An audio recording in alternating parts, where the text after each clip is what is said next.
Hello and welcome to the KTR. It is March 1st, 2017, and we have a major announcement from Nvidia. They revealed their GTX 1080 Ti graphics cards.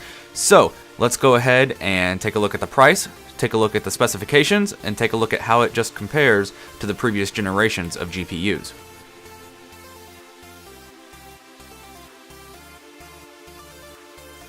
The GTX 1080 Ti's will come in at an MSRP value of $699 US.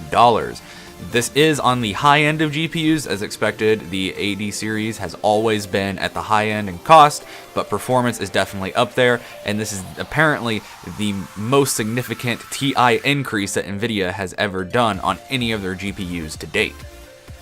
Now, jumping into the specs of the 1080 Ti, we see that it is running the Pascal architecture. It'll have 11 gigabytes of GDDR5X memory. It'll have the memory speed of 11 gigabits per second and a boost clock speed of 1582 megahertz. On the card itself, we're able to see that it'll have 3,584 CUDA cores. Again, the boost clock speed of 1582.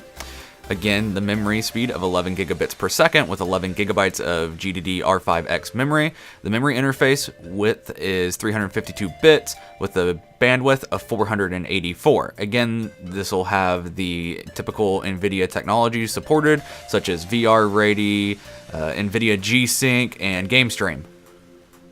Now, looking at the performance of the 1080 Ti's versus the GTX 980 GPUs, we're able to see just over a 2 times performance increase in the Division running DirectX 12 and Mass Effect Andromeda, and in virtual reality, we're able to see over a 3 times improvement on these cards. Again, the 1080 Ti's versus the 980s. I don't know why they didn't do the 1080s versus the 1080 Ti's, because that would make more sense, but again, I don't know, and we'll probably not know until these cards get in the hands of testers.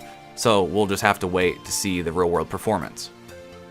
As expected, the 1080 Ti cards can be ran in SLI, and GeForce is selling the SLI bridges for $39.99.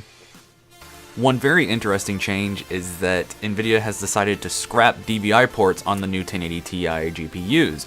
Instead, they will have just 3 display ports and 1 HDMI port. They do, however, include in the Founders Edition box a display port to DVI adapter for those that absolutely still need DVI.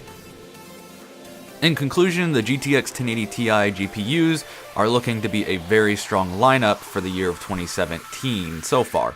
Again, until real-world testing can be done on these cards, we're uncertain, but so far they look very promising, and stay tuned to the channel to find out more info.